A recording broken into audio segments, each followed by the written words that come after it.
할렐루야, 할렐루야. 폭설이 왔지만 그럼에도 불구하고 예배 오신 여러분들 또 온라인 예배로 드리시는 모든 분들에게 주님의 은혜와 평강이 함께 하시길 소망합니다.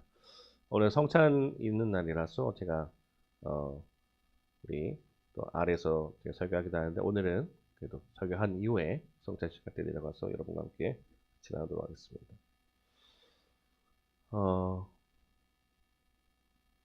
우리 인생을 살면서 사실 우리가 가장 많이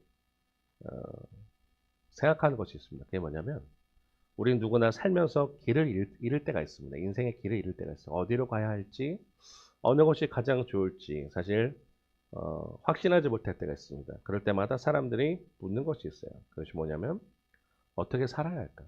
어떻게 사는 것이 옳은 것일까? 또 내 삶의 중심 무엇이어야 되느냐? 가장 많은 사람들이 고민합니다. 그거는 남녀노소, 나라를 불문하고 또 인종을 초월해서 또 종교를 초월해서 다 누구나 갖는 질문 중에 하나입니다. 근데 그 가운데 우리는 예수님을 믿는 종교입니다. 그리스도교라고 하는데 우리 예수님을 믿는 종교, 예수님을 따라가는 종교입니다. 우리 연세대 교수님이신 김학철 교수님이 초역 예수의 언어라는 책을 발간하셨는데 그 책의 뒷표지에 보면 이런 내용이 나오더라고요. 우리는 누구나 살면서 길을 잃지만 다시금 예수님을 통해서 길을 찾는다 합니다. 우리 진리고 생명 되신 그 주님을 만난다는 겁니다. 유명한 파스칼, 철학자이자 신학자이고 또 수학자였던 당대 천재였던 파스칼은 이렇게 얘기합니다.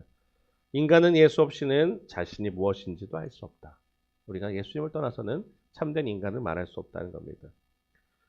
유명한 오프라 윈프리라는 사람이 있죠. 이 사람이 어릴 때 사생아로 또 낳았는데 또 어릴 때 사촌들에게 강간을 당하고 여러 가지 되게 어려운 삶을 살았지만 이 사람이 나중에 성공해서 오프라 윈프리 쇼라고 하는 세계적인 사람들을 만나는 사람으로 성장하게 됩니다. 이 사람도 예수를 만난 거예요. 그러면서 얘기합니다. 예수는 내가 길을 안내하겠다. 이렇게 살아가면 된다고 말씀하시러 오셨다라고 이야기합니다. 그리고 우리가 알고 있는 전 미국 대통령 버락 오바마도 그런 얘기를 했다는 거예요. 예수의 가르침은 내가 살고자 하는 삶의 방향을 분명히 읽게 주었다라고 합니다. 예수님이라는 존재는 인종을 초월하고 모든 사람을 뛰어넘어서 우리에게 많은 영향과 도전을 주는 분이라는 겁니다. 오늘 주연절을 맞이했습니다. 사실 여러분들 주연절이라는 것을 들어보신 분은 있겠지만 주연절이라는 것은 참 낯선 절기 중에 하나입니다. 주연절 아마 처음 들어보신 분도 있을 거예요. 사실 저도 신학교 가서 처음 들었습니다. 주연절. 영어로 에피판이라고 하는데요. 예수님께서 누구신지 세상에 드러난 날, 주님께서 나타나신 절기를 말합니다.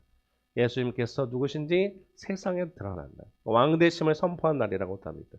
그래서 우리 보통 날짜를 1월 6일로 주연절을 하고 오늘은 주연절 제1주, 주연의 제1주를 보내게 됩니다. 그래서 동방정교회라고 하는 곳인데 러시아나 우크라이나 거기는 아직 동방정교회라는 게 있어요. 그러니까 사실 우리 기독교는 이 서방과 동방으로 나중에 갈라집니다. 서방은 우리가 알고 있는 카톨릭과 이런 천주교, 개신교 우리가 오게 됐고 정교회라고 해서 교회에 속해 있는 러시아 교회에 속해 있는 것이 동방정교회입니다. 그분들은 참 재미있는 게 이게 1월 19일이 언제냐면 사실 1월 6일과 같아요. 근데 그들이 쓰는 달력이 다를 뿐입니다. 우리는 일상적으로 쓰는 태양력, 우리 달력을 쓴다면 동방정교회는 그들만의 달력이 있어요. 그래서 13일이 됐습니다. 사실 그래서 그들도 1월 6일 날 지키는 거예요.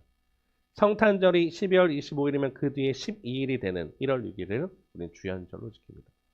그래서 그분들은 어떻게 하냐면 러시아 분들은 1월 19일이 되면 12시부터 사람들이 준비합니다. 그래서 영하 엄청 추워요. 영하 10몇 도가 된다는데 지금 저희가 지금 바깥에 나가서 그러라면 정말 여러분들 깜짝 놀랄 겁니다. 최소한의 그 옷을 가릴 것만 입고 물에 들어갑니다. 얼음물에 들어가서 3번을 담굽니다. 그래서 성호를 그래요. 이제 서방은 이렇게 해서 왼쪽에서 가는데 동방은 오른쪽으로 하더라고요. 자, 물에 담갔다가 해서 성호를 그리고 또 들어갔다가 성호를 그리고 3번을 합니다. 그게 그 사람들 하는 예식이에요. 왜냐? 그 물에 들어가서 예수님께서 그 물을 깨끗하게 하셨다고 봐서 그 물에 들어가게 되면 우리도 달라진다라는 그런 의식을 합니다. 지금도 해요. 러시아 푸틴 대통령도 같이 하는 영상이 있었습니다. 근데 그 영상 준비하자는 이유가 뭐 사실 보지 않아도 되겠다 싶어서 했는데 여튼 주연절이라는 것은 러시아 사람들에게 굉장히 지금도 중요하게 지키는 절기 중에 하나입니다. 자, 왜 그러면 주연절을 지키느냐? 그리고 초대교회도 우리 초대교회도 이 3대 절기가 가장 중요한 절기였답니다. 하나는 부활절, 하나는 오순절, 성령 강림절이라고 합니다. 왜냐하면 성령 강림절은 교회의 시작이기 때문에 중요한 건데 주연절도 그만큼 중요하다는 거예요. 우리가 사실 부활절, 오순절은 잘 지킵니다. 근데 주연절 아까 말씀드린 것처럼 좀 생소한 절기였어요. 왜 그럼 주연절을 지키느냐?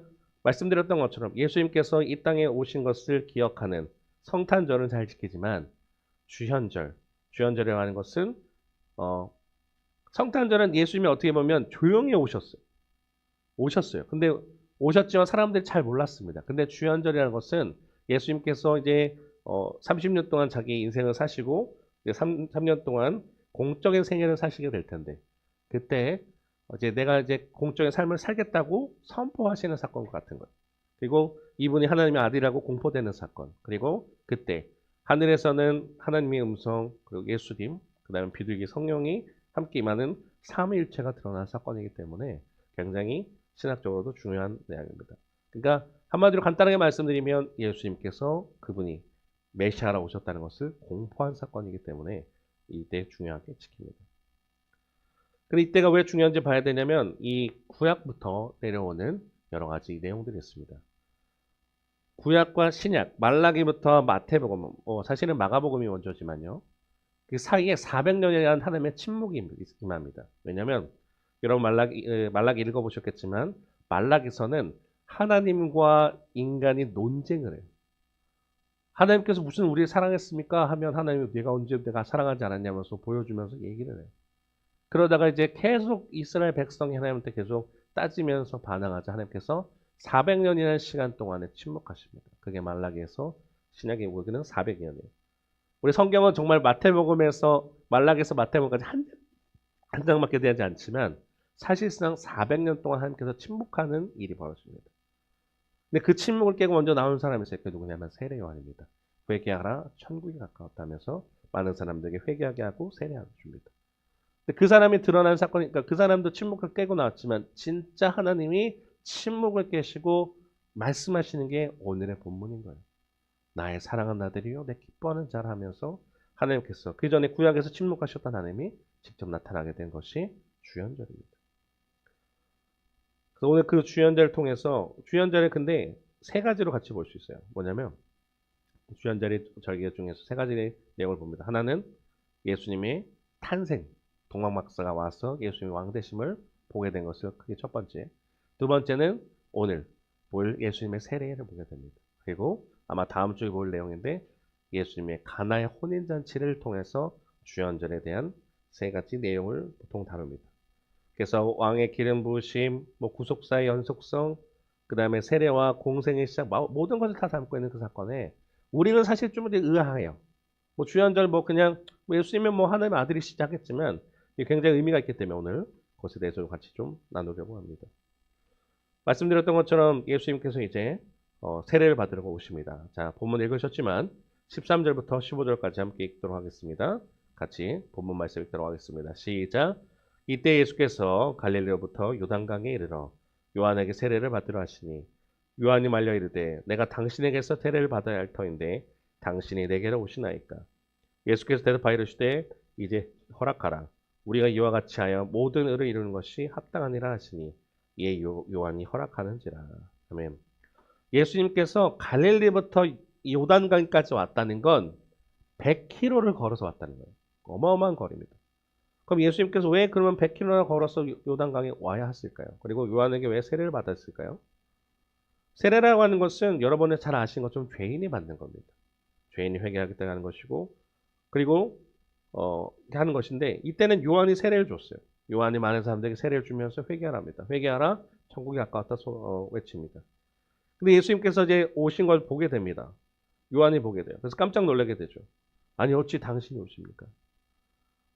나는 당신의 신들매를 맬 자격도 없다고 얘기 나옵니다. 신들매. 옛날 개역계 한글은 신들매고 지금 개역개정은 다른 신을 들기도라고 되어 있는데 우리 마태복음 3장 11절 함께 읽도록 하겠습니다. 읽겠습니다. 시작.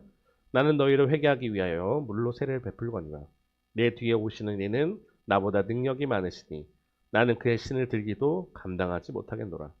그는 성령과 불로 너희에게 세례를 베푸실 것이요. 아멘. 세례 요한이 말한 거예요. 세례를 주면서 외칩니다. 나는 너에게 회개를 하기 위해서 물로 세례를 준다. 그러나 내 뒤에 오시는 그 분은 나보다 능력이 많으시기 때문에 나는 그의 신들매, 옛날 말은 신들매고요. 지금은 신을 들기도 감당하지 못한다. 그는 성령과 물로 너에게 세례를 베푸실 것이요 라고 하는 거예요. 그 예수님이 왔습니다. 세례요한은 그 예수님을 알아보는 거예요. 근데 그 예수님이 나에게 세례를 달라 하십니다. 얼마나 두려울까요? 세례요한이 엘리사벳, 자기 엄마의 뱃속에 있을 때, 그리고 예수님께서는 마리아의 뱃속에 있을 때, 세례요한은 태중에 있을 때부터 예수님을 알아봅니다. 그래서 반응했다고 해요. 알아봤다고 누가 보면 나와합니다. 이미 태중에서부터 이분이 누군지를 알아봤던 자예요. 근데 지금 그분이 오셔서 나에게 세례를 요청합니다. 신을 감당할 수도 없는 그분이 와서 나에게 세례를 달라 하십니다. 거절합니다. 그러나 오늘 아까 15절 말씀이 뭐라 합니까? 이제 허락하라. 우리가 이와 같이 하여 모든 일을 이루는 것이 합당한 일이라는 거예요. 네가 허락해야 된다. 함께 해야 된다는 거예요. 우리가 이렇게 함께하는 것이 합당하다라고 말을 합니다. 왜 그럴까요? 우리 이렇게 생각할 수 있습니다. 예수님이 뭐하러 세례를 받아? 죄 없는 분이 아니야라고 생각할 수 있습니다. 네, 맞습니다. 예수님은 죄가 없는 분이에요. 근데 세례를 받는 사람들에 대해서 한번 생각해 볼 필요가 있어요. 세례라고 하는 거. 지금 이곳에 온 사람들은 다양한 각자의 사람들이 있습니다. 어떤 사람은요, 세리입니다. 어떤 사람은 창녀예요. 어떤 사람은 바리새인입니다. 많은 사람들이 와 있는데 이 사람들이 어떻게 되어 있어요? 지금 굉장히 죄책감을 가지고 두려운 마음을 가지고 회개하러 왔다는 거예요. 모든 사람, 누구를 떠나서 인류의 누구를 떠나서도 회개하지 않고 세례를 받지 않은 사람은 없다는 겁니다. 근데 그 맨 뒤에 예수님께서 줄을 서셨어요. 왜 이럴까요? 왜 예수님께서 죄가 없는 분이 왜 예수님께서 세례를 받아야 할까요? 왜냐하면 그 이유, 이런 이유이기 때문입니다. 히브리서 4장 15절은 그 내용을 말합니다. 함께 읽겠습니다. 시작.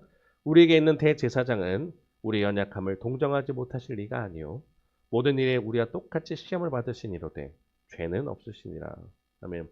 우리에게 있는 대제사장. 대제사장 어떤 사람이냐면 죄를 담당하는 사람이에요. 1년에 한 번 대속죄일이 되면 이스라엘 백성들의 모든 죄를 담은 그 언약의 피를 가지고 주님 앞에 나아갑니다. 그래서 제사를 드릴 때 그 제사를 받아들이지 않으면 제사장은 죽습니다. 죄를 담당하는 자예요. 근데 우리의 연약함을 동정하지 못한다. 예수님은 우리의 대제사장 된다고 하십니다. 근데 뭐라고 얘기하냐면 히브리서 저자는 모든 일에 우리와 똑같이 시험을 받으시니라는 거예요. 예수님도 우리와 똑같이 시험을 받으셔야 돼요. 죄가 없으시면 시험을 받아야 됩니다. 왜냐? 이렇게 돼야 되기 때문입니다. 똑같이 히브리서 2장 17절은 이렇게 이야기합니다. 함께 읽겠습니다. 시작. 그러므로 그가 범사의 형제들과 같이 되심이 마땅하도다. 이는 하나님의 일에 자비하고 신실한 대제사장이 되어 백성의 죄를 속량하려 하심이라. 아멘. 예수님께서 인간처럼 되셨습니다. 인간이 되실 필요가 없는 그 분이 인간이 됐단 말이에요. 신입니다. 하나님은 신이고 예수님도 신이에요. 저 멀리서 우리와 함께 그냥 다스릴 수 있는 그 분이 우리를 너무나 사랑하셔서 이 땅에 왔다는 거예요. 근데 이 땅에 왔다는 것이 그냥 인간의 모습만 된 것이 아니라 똑같이 되어서 그들의 죄를 담당해야 됩니다. 그리고 그의 형제들처럼 멀리 있는 신과 우리가 원래 신이라서 우리가 그냥 상관없는 신이 아니라 우리와 똑같이 되는 형제가 돼서 우리의 죄를 담당하시기 위해서 그분이 오셨다는 거예요. 마치 이런 겁니다. 나는 너희와 상관없는 먼 하늘의 신이 아니라 너희의 아픔과 함께할 너의 질고를 담당할 너희의 형제다라고 하시는 거예요. 그 내용으로 오셨다는 거예요. 다른 신들은 경배받기에 그냥 급급합니다. 경배하지 않으면 신을 경배하지 않으면 죽이기도 합니다. 심지어. 근데 예수님은 그런 분이 아니에요. 하나님은 그런 분이 아니라는 거예요. 저 멀리 어디 계신지 모르겠지만 그 멀리서 그냥 방관하고 우리 인생과 무관하게 사시는 그분이 아니라 우리를 너무나 사랑하셔서 그 머나먼 시간을 뚫고 우리와 함께 오셨어요. 우리 인간의 몸이 되셨고 인간의 아픔을 담당하기 위해서 세례를 받으신다. 죄가 없으신 분이 많지만 죄를 뒤집어 쓰시는 거예요. 인간의 죄를 구속하기 위해서, 대속하기 위해서 오셨다는 거예요. 그리고 가장 더 궁극적인 말은 너희 형제 되기 위해서, 너희와 같이 함께하는 형제가 되기 위해서 내가 왔다고 말씀하실 거예요. 그래서 요한에게 말하는 겁니다. 나에게 세례를 줘라. 그 세례는 그것이다. 너희와도 같이 똑같은 내 형제가 되어서 너희의 죄를 담당할 것이다. 너희 아픔을 내가 짊어질 것이다. 그리고 그 길, 이제 내가 십자가의 길로 가겠다라고 선언하신 거와 마찬가지입니다. 그걸 알기에 요한은 세례를 줍니다. 그리고 그 마음을 알았을 때 세례를 주고 마지막이 됐을 때, 세례를 받았을 때, 침례를 받았을 때 하늘에서 하나님께서 응답하십니다. 16절과 17절인데 함께 읽겠습니다. 시작. 예수께서 세례를 받으시고 곧 물에서 올라오실새 하늘이 열리고 하나님의 성령이 비둘기같이 내려 자기 위에 임하심을 보시더니 하늘로부터 소리가 있어 말씀하시되 이는 내 사랑하는 아들이요 내 기뻐하는 자라 하시니라. 아멘. 나는 너희와 상관없는 먼 하늘의 신이 아니라 너희 아픔과 함께할 너희 형제다. 빌립보서 2장 7절에서 8절은 또 이렇게 얘기하죠. 자기를 비워 종 형태를 가져서 사람들과 같이 되셨고 사람의 모양으로 나타나사 자기를 낮추시고 죽기까지 복종하셨으니 요단강의 그 시작이라는 거예요.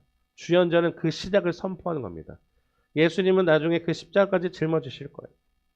그것을 아시기 때문에 예수님께서 그것을 허락하신다는 거예요. 무슨 말이냐면 하나님 이제 내 삶은 끝났고 이제 공적인 삶, 예수님 그 십자가를 칠 아버지의 삶을 감당할 건데 이제 내가 세례를 받고 시작하겠습니다.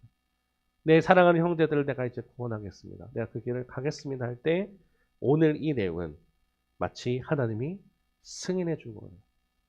그러면서 말씀하시는 거죠. 내 사랑하는 아들아, 너가 친구들의, 너 죄인들의 친구가 되어 그들을 구원하겠다는 그 결단을 내가 기뻐한다. 그렇기 때문에 내가 너에게 내 영, 성령을 부어주노니 이제 가서 세상을 구원하라 라는 선포인 거예요. 어쩌면 너무나도 비장한 각오입니다. 죽음의 길로 이제 가겠다는 거예요. 왕이 모든 것을 다 할 수 있는 왕, 그럴 필요도 없는 왕이 굳이 우리 때문에 우리를 살리겠다고 모든 것을 다 벗어 던지고 모든 것을 다 포기하고 그것도 이제 죽음의 길로 가기 위해서 이 땅에 오셨다는 거예요. 그리고 그것을 시작하는 것이 주연절의 시작입니다. 그리고 모든 사람들한테 공포하는 거예요. 하나님의 아들이 왔다. 왕이 왔다. 라고 말씀해 주시는 거예요. 그 전까지는 그냥 누군지도 알 수 없었던 예수. 그러다 이제는 하나님의 아들로서 이제 시작하신다는 거예요.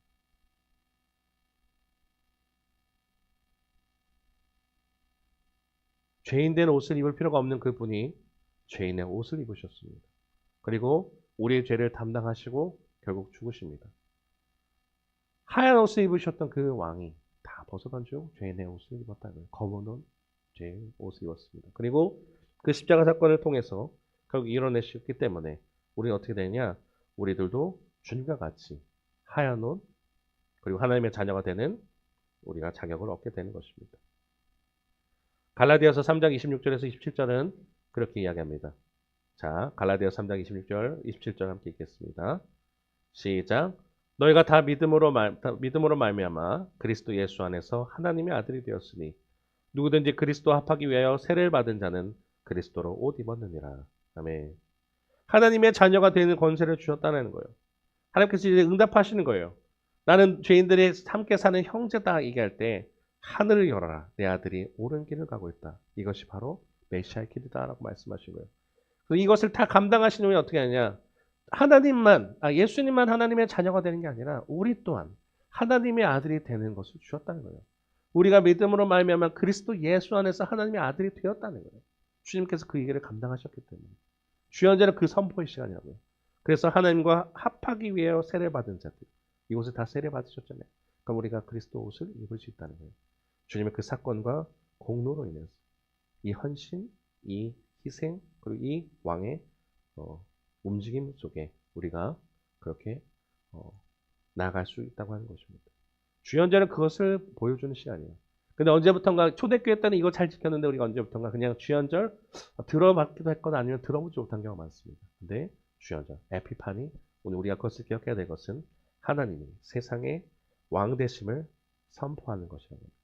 그래서 오늘부터 주연후 제1주, 2주, 3주, 4주 계속 아마 진행이 될 텐데 그 기간 동안 우리의 삶을 구원하실 예수님이 어떤 분이신가 다시 한번 찾으시면서 주님과 함께 동행하고 또 오늘 성찬을 통해서 주님과 함께 연합하고 나갈 때 연합하고 나갈 때 또 우리를 통해 주시는 그 은혜를 함께 누리는 시간이 되기를 소망합니다. 우리 하나님과 연합할 수 있는 방법이 그건 뭘까요? 말씀드린 것처럼 성찬입니다. 주님께서는 우리와 함께 오셨습니다.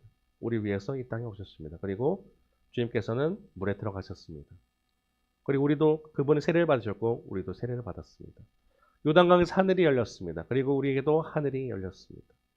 요단강에서 이는 내 사랑하는 아들이라는 음성이 들렸습니다. 그리고 오늘 우리에게도 너희가 하나님의 아들이 되었다는 선포를 듣는 시간입니다.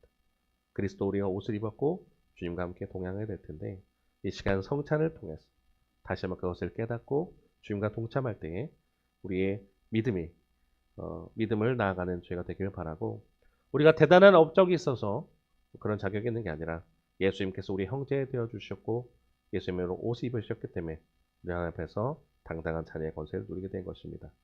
세상이 여러분 흔들 때 기억하시길 바랍니다. 왕이 내 짐을 지셨고 나는 왕의 옷을 입었습니다. 이 거룩한 신분이 세상을 이기는 우리의 능력입니다. 라고 살아가시는 저와 여러분 되기를 소망합니다. 자, 이제 우리는 하나님의 말씀의 식탁에서 성찬의 식탁으로 나아갑니다. 세례가 예수님과 우리와 같은 옷을 입는 약혼식과 같다면 성찬은 예수님의 생명이 내 안에 들어오는 완전한 연합의 시간입니다. 이 떡을 뗄 때 죄 없는 주님이 우리를 위해 찢기신 사랑을 먹으십시오.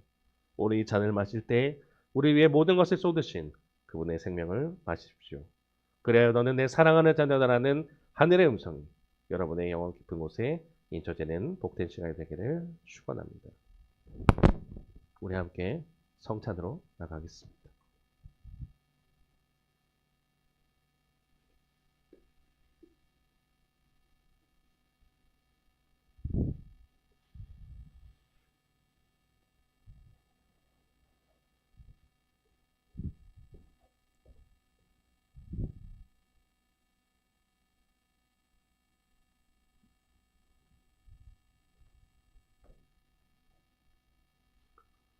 예수 그리스도를 구주로 믿고 그에 따라 새로운 삶을 살고자 결심한 여러분을 이 거룩한 은혜의 자리에 초대합니다. 이전에 죄된 것을 다 떨쳐버리고 겸손한 마음으로 성만찬 예식에 참여합시다.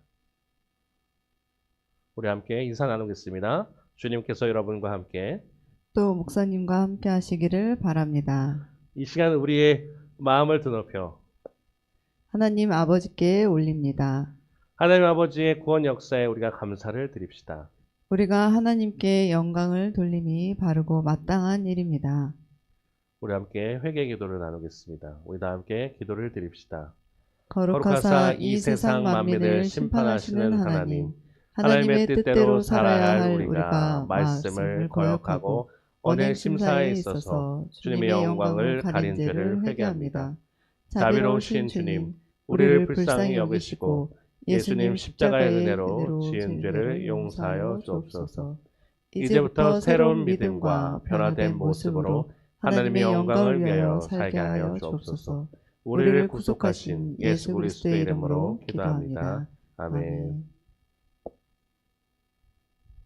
여러분, 이제 진심으로 회개하는 사람들에게 주시는 하나님의 용서의 말씀을 들으십시오. 만일 우리가 죄가 없다고 말하면 스스로 속이고 또 진리가 우리 속에 있지 아니할 것이요 만일 우리가 우리 죄를 자백하면 그는 미쁘시고 의로우사 우리 죄를 사하시며 우리를 모든 불의에서 깨끗하게 하실 것이요.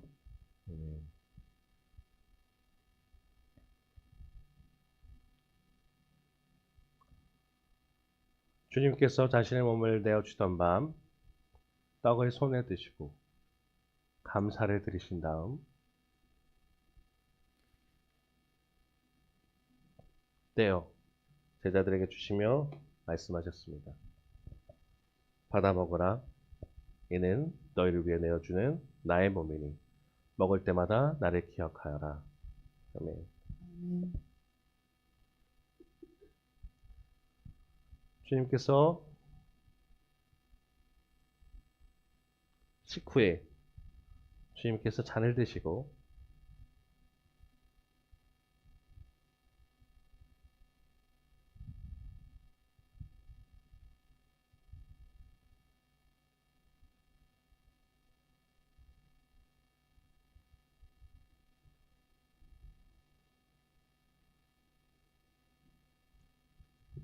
집회 주님께서 잔을 드시고 감사기도를 드신 후에 제자들에게 돌리시며 말씀하셨습니다.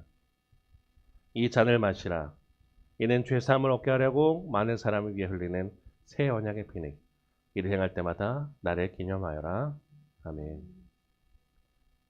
성령 임재의 기원을 하겠습니다.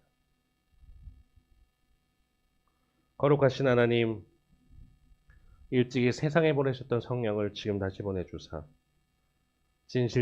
진설된 떡과 포도주 위에 임하셔서 이 식탁을 성별하여 주옵소서.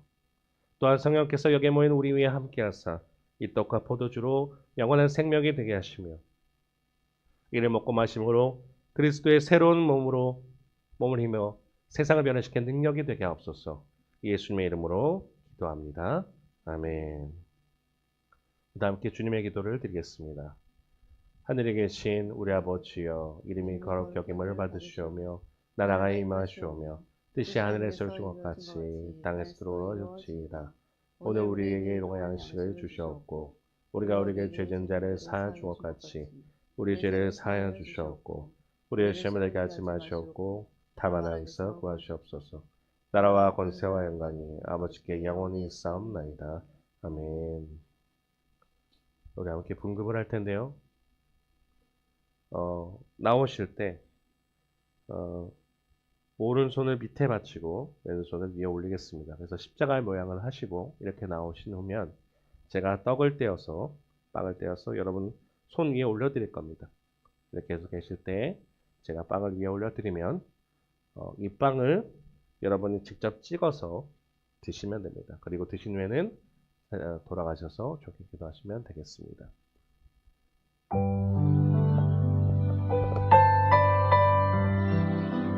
나오시기 바랍니다.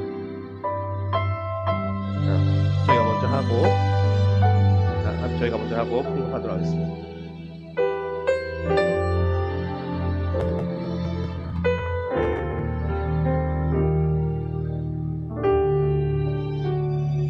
일동은 손재 목사님 주신 하나님의 몸입니다.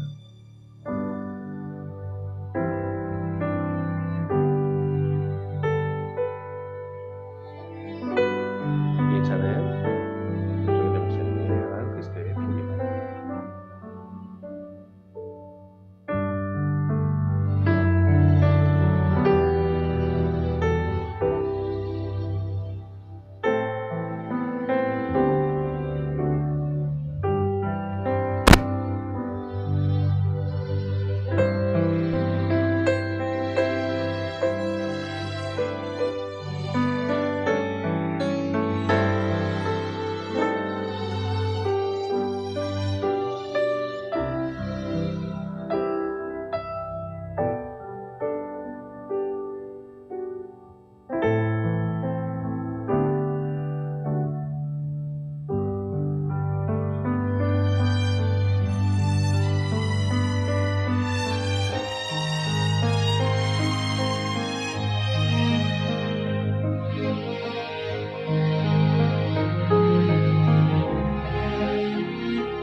성찬의 예식에 참여하게 하시면 정말 감사드립니다. 우리가 주님을 따라 살아가는 저희들 되게 인도하셔서 주님의 오심이 그냥 사건이 아니라 그냥 알고 있는 것이 아니라 우리 마음 가운데 왕 되심을 선포하는 귀한 시간입니다.